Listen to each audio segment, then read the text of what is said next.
You know, so it's this interesting dynamic where he really wants to answer the mana creatures, but I don't think the Jund players have really cracked this egg yet. The question is, we're thinking it might be that you don't answer the mana creatures, that it's just all about the big creatures. But the problem is that there's one big card that's not a creature, and that's Garruk, Caller of Beasts. Yeah, it used to be that at least you could have laid your own Garruk Primal Hunter to stop their Garruk from being able to get to work.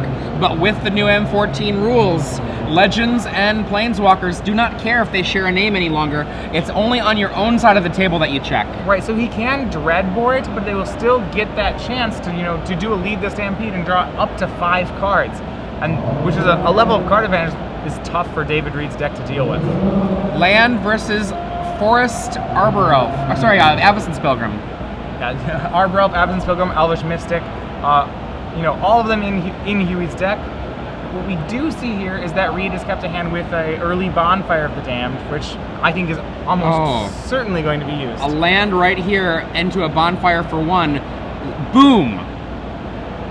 All right, and so we saw this last round. Kian Naran was able to do the exact same thing with Huey's deck. It did it twice, actually sweeping the mana creatures, but the joke was on him, where at the end of the day, Huey simply just put down a 5th land, made a Wolfir Silverheart, next turn made another Wolfir Silverheart, and ended the game in short order. Ouch. That's a lot of power. Yeah, they're both 12/12s. That's 24 points of power. Oh my god, Olivia Voldaren has her own machine gun. That actually could be an almost insurmountable card at this point. Well, it certainly is one of the ways that he can close out the game, and Huey missed the next land drop. You saw there he does have some of his 5 drops. He has Wolfir Silverheart and Colonian Hydra, but this might be one of the routes that Jund can take to victory. As you see, I think if he gets another land down, Reed can just ride out this Olivia. He can leave up 2 mana, and basically every time Huey plays a creature, he can ping it, untap, steal it. And Jensen does not draw a land again. Yeah, and I think that this is where Reed wants to be, because we found that he needs a lot of his removal spells are conditional. They're damage based, but Olivia's activated ability isn't. So he has this repeatable removal spell in the form of Olivia Voldaren.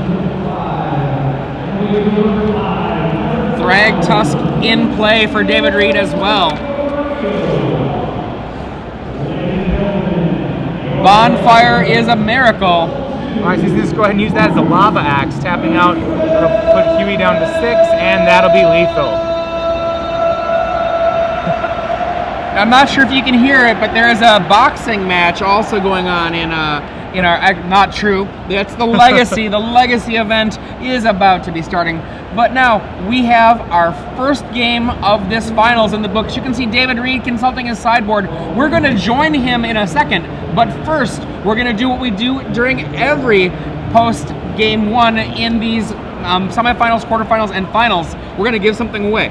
All right. That's the SCG Premium Giveaway. So normally in this spot we give away 12 months of Star City Games Premium, but we have a different thing because this is the invitational weekend here at the Star City Open. We are going to give away a copy of Next Level Deck Building, the new book by Patrick Chapin. So for those of you following, and remember the rules here, you have to tweet the answer with the hashtags you see on the bottom of the screen there, SCG Premium, to be eligible for the prize. We will select one of the correct answers, and at the end of the finals, we will give away a copy of this book. That's right, that's right. So there's a bunch of various kinds of trivia questions we ask. Apparently, it's going to be stepped up a little bit. Right, so these are going to be a little tough. You actually have to, if you want to win this book, you're going to have to know something about the book.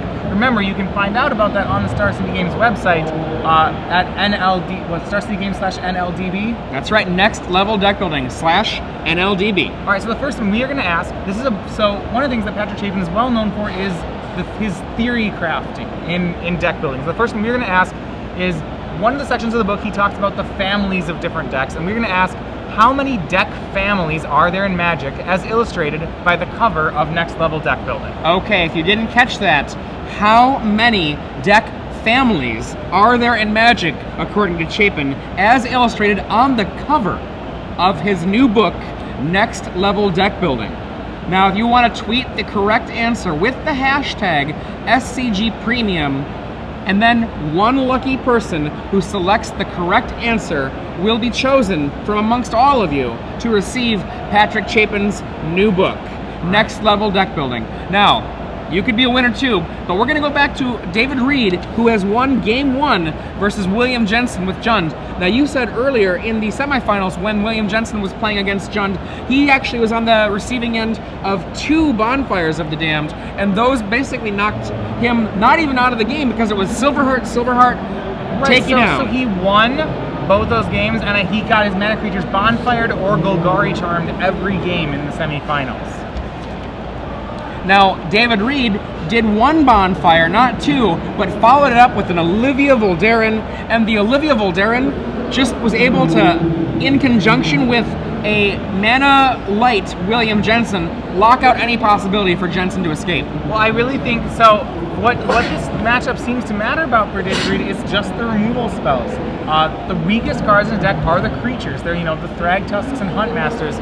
The creature that matters, as we saw, is Olivia, because once again, she is a removal spell in addition to being a creature. Now, Olivia, there are really no particularly strong answers in William Jensen's sideboard.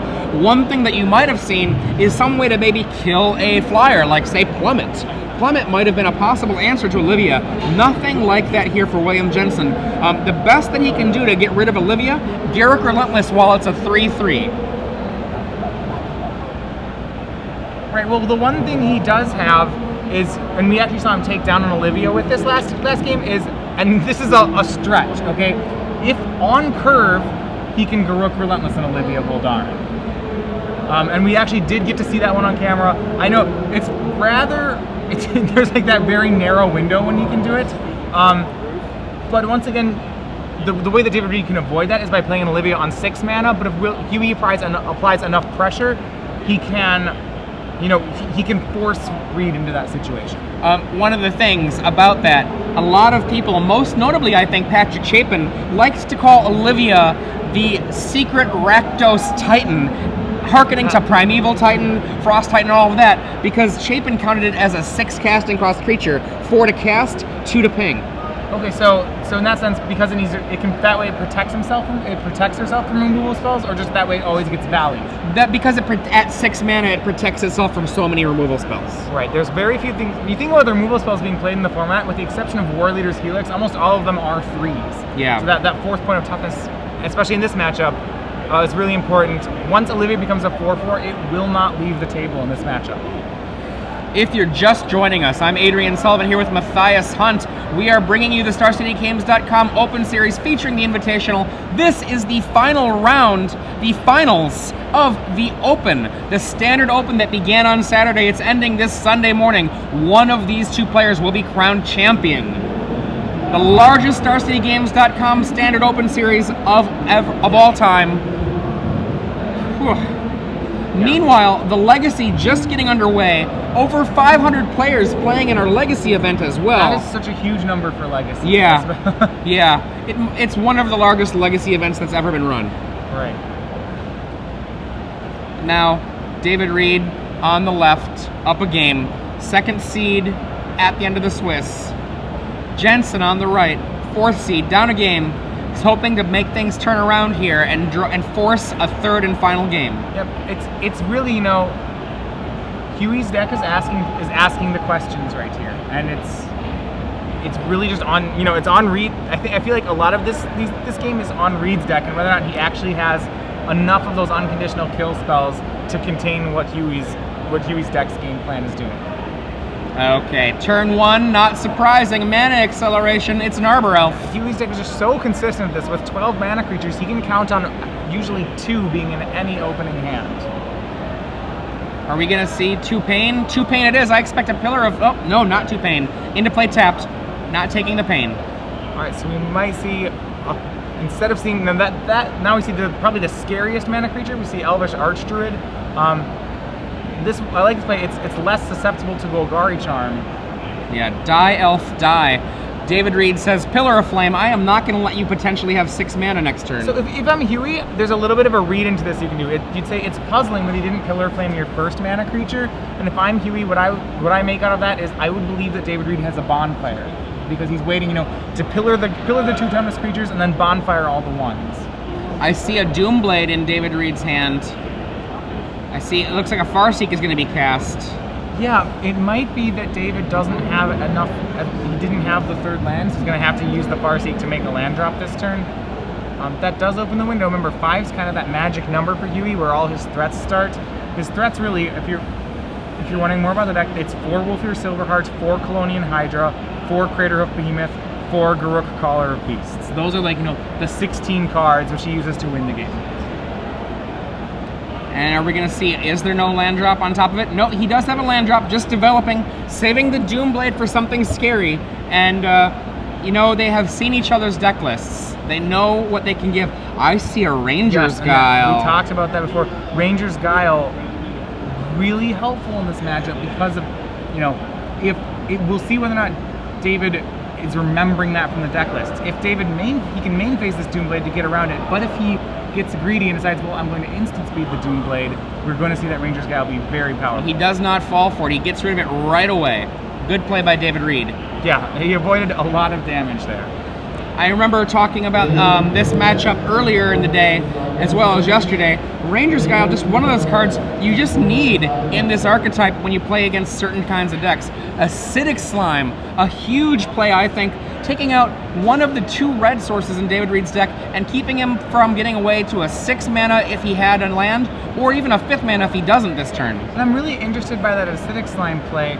One of the things we talked about is that what I thought with sideboarding is that Huey was not going to board those in because he needed to have like a really high threat density. Obviously it's really good here. The question is, I'm wondering is what he's boarded out for the Acidic Slimes. It's possible he's on less Smiters, it's possible he's on less Craterhoof Behemoths, would be my first guess.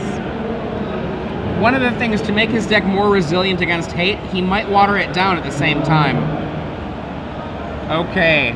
I believe I see a Caller of Beasts in his hand, but while Jensen here is not shuffling his hand as much as a Kibler would, it's still moving a little fast. Yeah, he's got, you know, it's funny, he really needs that 6th land. He does have a Garruk Caller of Beasts.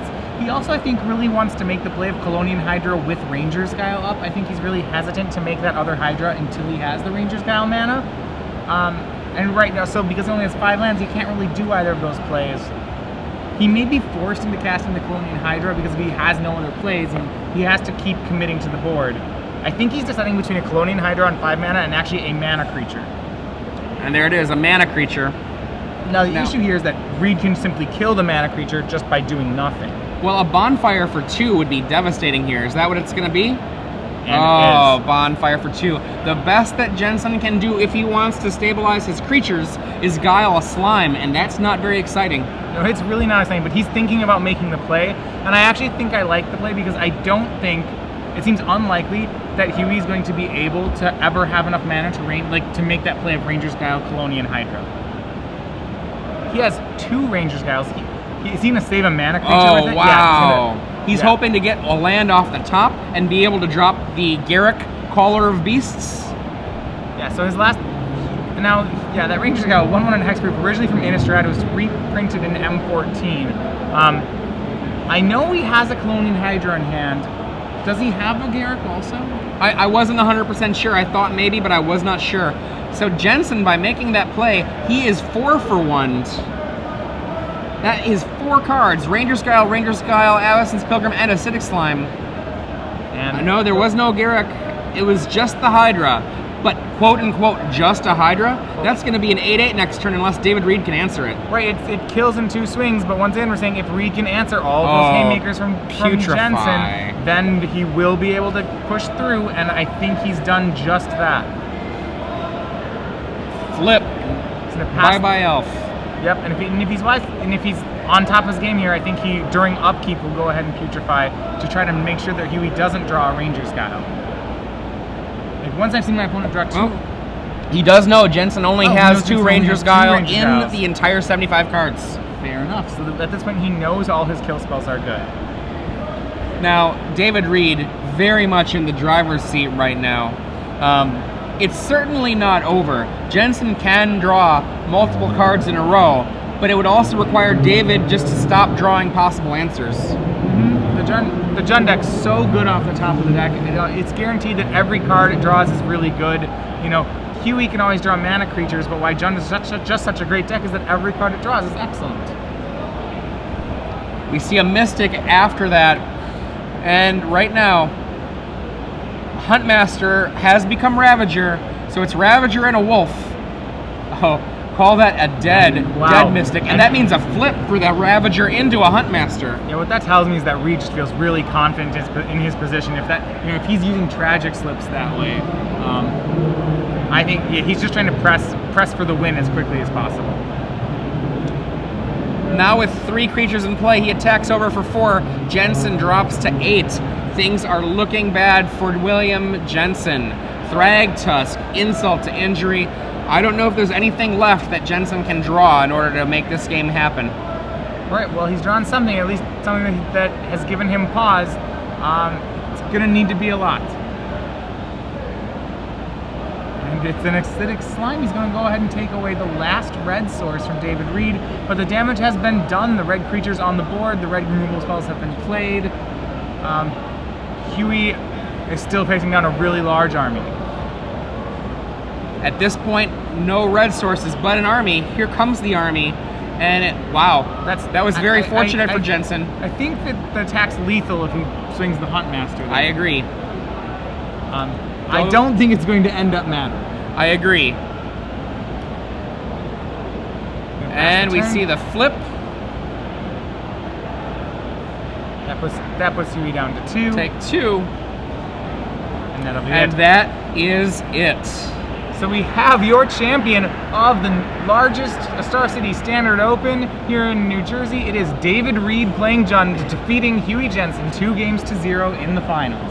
Yeah. Now, one of the things that Jund is fully capable of doing is when it's playing against a deck with creatures, it's fully capable of just killing every single one.